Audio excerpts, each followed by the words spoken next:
आपको ये जानकर के आश्चर्य होगा कि भारत में सीन ऐसा है कि अगर आपने ज़्यादा पढ़ाई कर ली, अगर आपने ग्रेजुएशन कर लिया, तो चांसेस हैं कि आप अनएम्प्लॉयड रहेंगे। कैसे? जो रिपोर्ट है, जो हमारे पास डाटा है, उसके हिसाब से ऐसा कहा जाता है कि young people who leave school early, और अगर वो इस एज ग्रुप में है, तो most of them are employed. कैसे? सपोज कीजिए कि 10वीं की पढ़ाई पूरी नहीं हुई, 8वीं में ही, 6ठी में ही, 12वीं में ही पढ़ाई छूट गई, उसका बंदा करेगा क्या? वो कहीं ना कहीं जाएगा बाहर जॉब करने। That person will venture out for to seek some job. चाहे वो कैसा भी काम कर ले, कहीं मजदूरी कर ले, अपने गांव से बाहर चला जाए, कुछ ना कुछ करके वो कहीं ना कहीं कमा खा लेगा। पर जैसे ही बंदा ग्रेजुएशन कर लेता है ना, तो उसके मन में ना एक फीलिंग आ जाती है, उसके एस्पिरेशंस जो हैं वो बढ़ जाते हैं। अब ये बहुत बड़ा वर्ड है, एस्पिरेशन।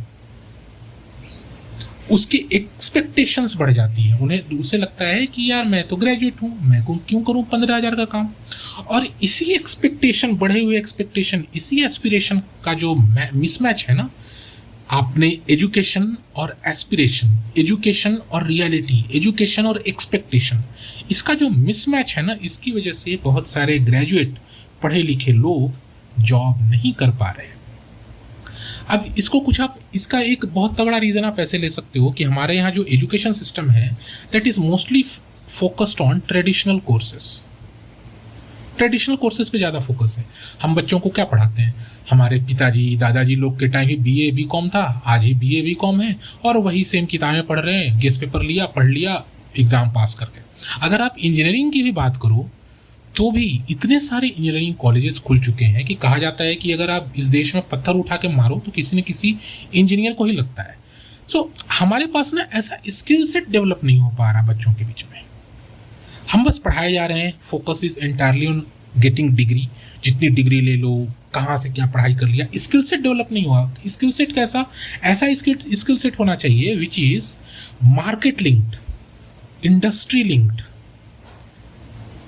भाई इंडस्ट्री को, मार्केट को कुछ स्पेसिफिक स्किल्स की रिक्वायरमेंट है, वो हम नहीं दे रहे हैं, और हम ट्रेडिशनल कोर्सेज पढ़ाए जा रहे हैं, तो अनएम्प्लॉयमेंट तो रहेगा ही। एक और बहुत अच्छी सी जो बात है वो ये कही जा रही है कि जो हमारे यहाँ एक्सपेंडिचर है, हम जो खर्चे करते हैं हेल्थ और एजुकेशन पे, वो बहुत कम करते हैं। अगर इंडिया की इकोनॉमी के टर्म्स में बात करें, इंडिया की GDP का सिर्फ 2.7% एजुकेशन पे खर्च होता है।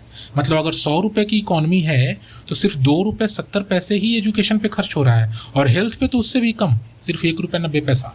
अभी अपने आप में बहुत बड़ा चैलेंज है। निर्भर ये करता है कि हम इन चीज़ों को कैसे फिक्स करें, तभी आगे की बात बन सकेगी।